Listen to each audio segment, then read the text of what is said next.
brothers and sisters, nakita natin kung paano nila pinagtatakpan yung katotohanan. Napakaraming diversionary tactics ang ginagawa ng ating mga politiko na nandyan sa taas. Nakita natin kung paano nila hinarang ang isang Pia Cayetano kasama yung mga brief eating. Nakita natin gaano kasigasig ang isang Robin Padilla. Kamakailan lamang itong mga nakaraang araw nagkaroon ng launching yung One Bangsamoro National Coalition na kung saan sinabi ng isang Robin Padilla ang Bangsamoro kailanman hindi sumurinder sa mga Espanyol, hindi sumurinder sa mga Amerikano, ganon din sa mga Hapon, sa kapwa Pilipino pa kaya.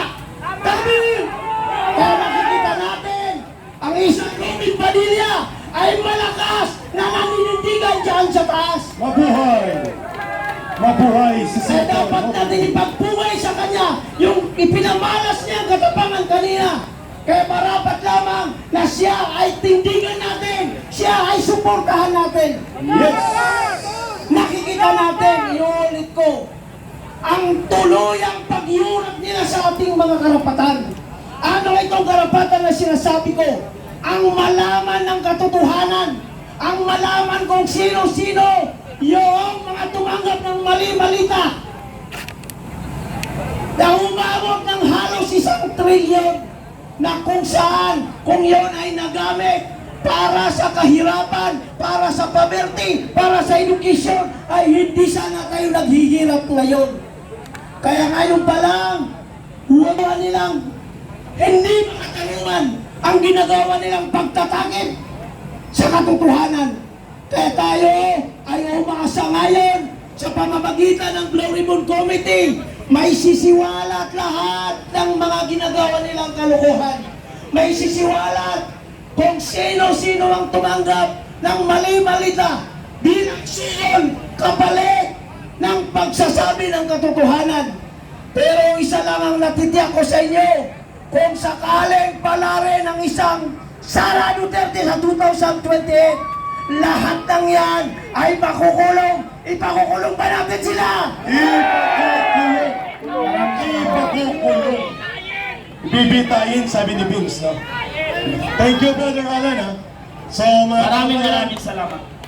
Mayroon po tayong boses mula sa kababaihan kanina, boses mula sa One Bangsamoro, at ngayon, Yes. mayroon ding makikipagkaisa sa atin. Yes. Mga kasama, matagal na rin po namin siyang kasama na makipaglaban para sa bayan. Atin pong pakinggan ang aming Gabriela. Halatang halata sa mukha ang pagiging mandirigma. Walang iba kung hindi si Kapitana Pekson! Ito yung Gabriela na hindi connected sa CPP, NPA, NDM. Kain lang. Hello!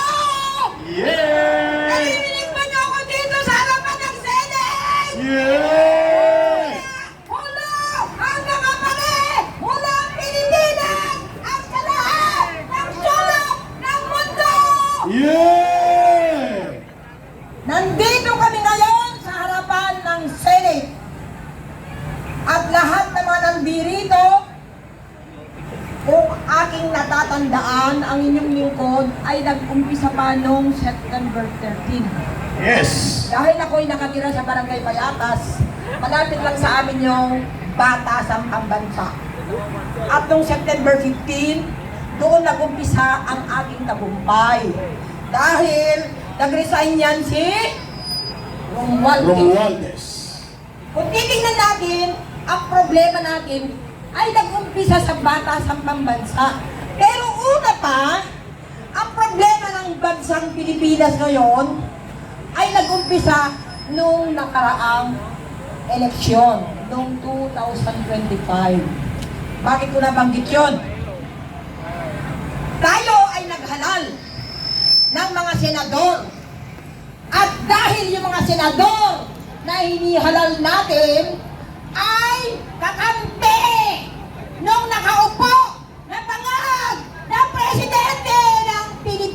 Ayun, dinirekta na ni Kapitana Picso. Bakit ko ngayon sinasabi rin sa inyo na nag-umpisa sa Kongreso at nag-umpisa ng eleksyon. Narinig ko kahapon, alas 12 na ako natulog dahil nag-monitor ako sa social media, na nung nag-take over yung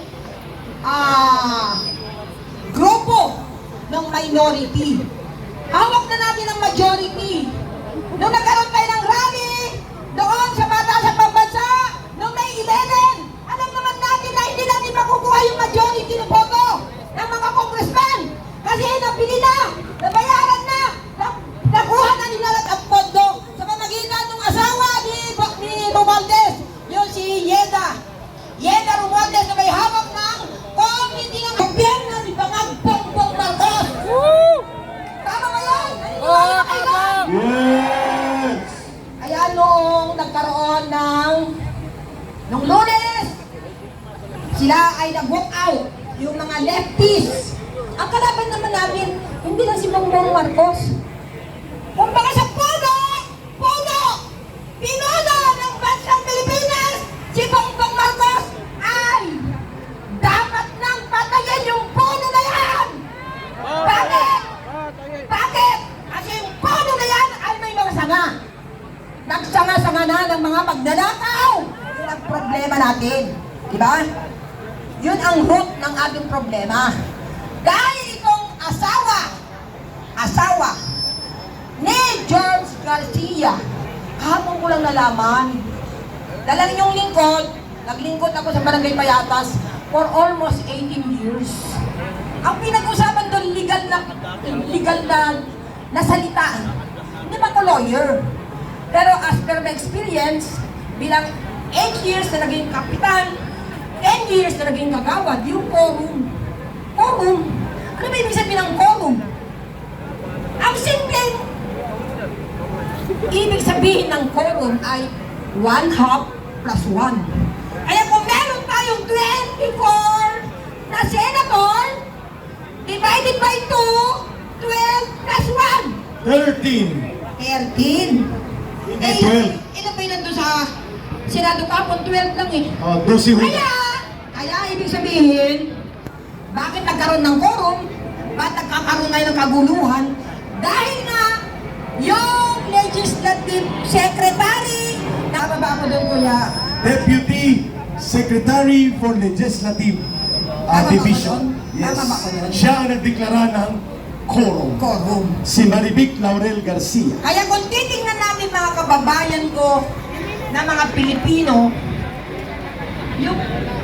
yung dinadanas natin, we as leaders, sasabihin ninyo yung mga sarili natin na leaders tayo. Why?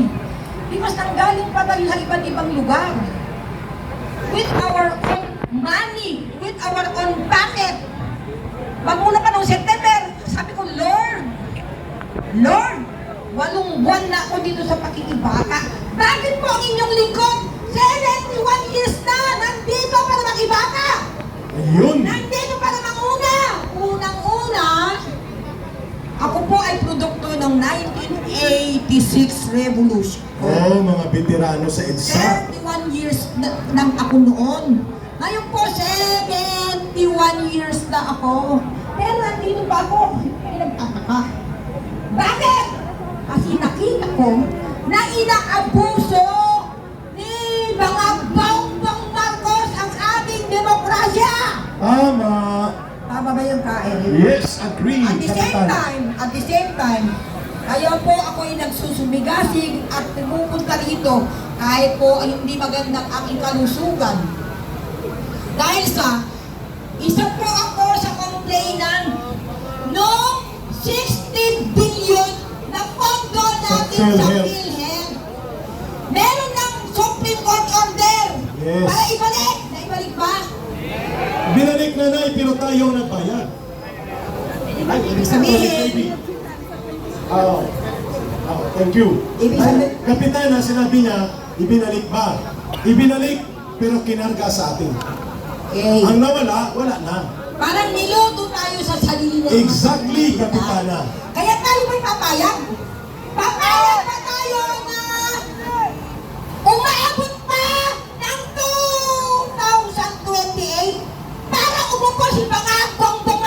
Hindi no!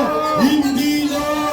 Kaya tayo po lahat, ang inyong lingkod, si Emerita Pecson, 71 years old, dapat na nakahiga na lang ako ngayon eh. Pero I try to go here from the time September 13, 2025. Nakaranas na tayo hanggang sa September 21, hanggang sa October 12, hanggang sa November 16, 17, 18, at marami pang iba. Marami pang iba. Memorize mo. Opo, naka-diary kasi sa akin yung pangyayari. Kaya, ibig sabihin, nung May 11, nung impeachment, At lahat din, Kapitana, yung mga date na binanggit niya, lahat yun, may mga kaso ako sa date na yun. Opo. Kinasuhan ako dyan. Kasama pa yung May 1, yung Labor Day. Kasama po yung isa rin po kami, kasama namin si Atty. David. Ito, lagi pumunta sa bahay ko to eh. Dahil kami yung nag-launch ng signature campaign, yung tay kami naman. Ay, baka hindi nyo alam ha, si Kapitana ay mga isang linggo, wala pa isang linggo, kalalabas lang sa ospital.